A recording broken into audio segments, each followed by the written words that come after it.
प्रेम से बोलो। नारायण साकर हर की संपूर्ण ब्रह्मांड में सदा सदा के लिए जय जयकार हो।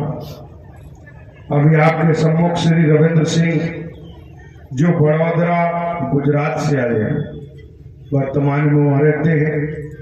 इन्होंने कहा कि बेटी के दाग था, लेकिन सत्य के साथ में आए नारायण साकर हरि जी से प्रार्थना की। जब देखा तो बेटी के कोई दाग नहीं था, स्वतः ही समाप्त हो गया। तो आप समझ सकते हो नारायण साकर हरि परमात्मा गुरु बाबा तनधारी नहीं। तनधारी कोई होता तो आपके दुखों का निवारण नहीं हो सकता था। तनधारियों के पास तो जीवन बीत गए भागते भागते। वो जहां जाओगे तनधारी आपको मार्गदर्शन नहीं कर सकता। नारायण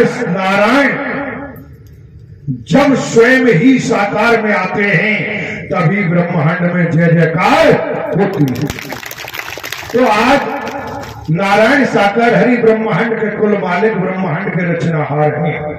और जो वचन मान के कर्म करता है साथ संगत जी, उसे जीवन में खुशियां तो मिलती ही मिलती है।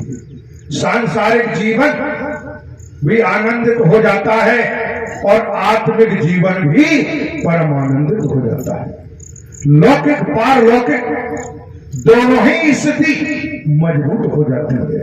और जिसका लौकिक पारलौकिक मजबूत हो गया उसका लौकिक भी मजबूत हो जाएगा।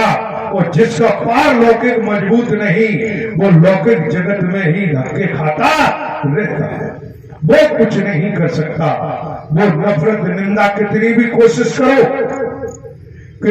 कोशिश करो, लेकिन नफरत निंदा चुगली में डूबा हुआ व्यक्ति वो जब तक चुगली नफरत निंदा नहीं कर लेगा जब तक उसे खाना हजम नहीं होगा ही नहीं। क्यों?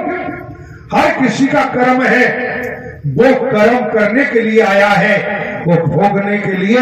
भले ही मानव शरीर है लेकिन फिर भी कर्म फल का भोग रहा है।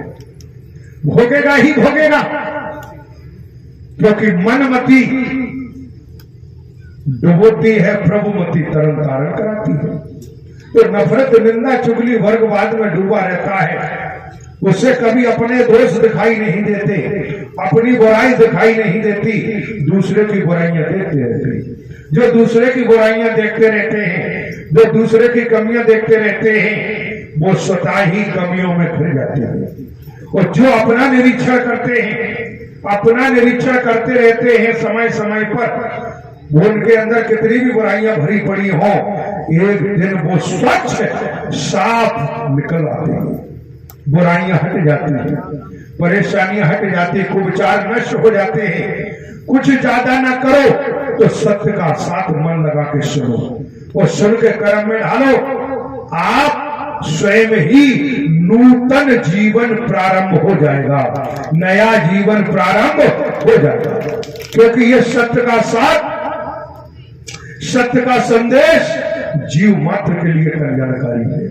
लेकिन वचन तो मानना ही पड़ेगा। अब आप कहें सूर्य को कहो कि मैं नहीं मानता सूर्य को, मैं नहीं मानता सूर्य को, वो तो दीपक है।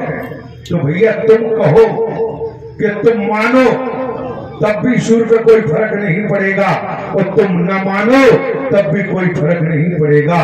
तुम दीपक कहते हो तो तुम्हारे लिए दीपक है, और जो सूर्य मान रहा है तो उसके लिए सूर्य है। आप समझ सकते हो। भक्त कोई है जगत में, भक्त कोई जगत में है और परमात्मा की शरणागत है, परमात्मा की शरण पकड़ चुका है। तो परमात्मा कहते हैं कि तू आत्मसमर्पित है, भक्त वत्सल है, तो मेरे तेरे लिए फूल हो, और तेरे अंदर को विचार है तो मैं तेरे लिए सूल बन के तैयार खड़ा हूं। जैसी तेरी भावना, जैसा तू भज रहा है, वही मैं बन के तैयार खड़ा हूं। तो भक्त के लिए फूल हैं और जो इसके विपरीत है उसके लिए शूल है। अंतर दोनों है। तो आप समझ सकते हो, शूल माने काटे, उसके लिए काटे हैं।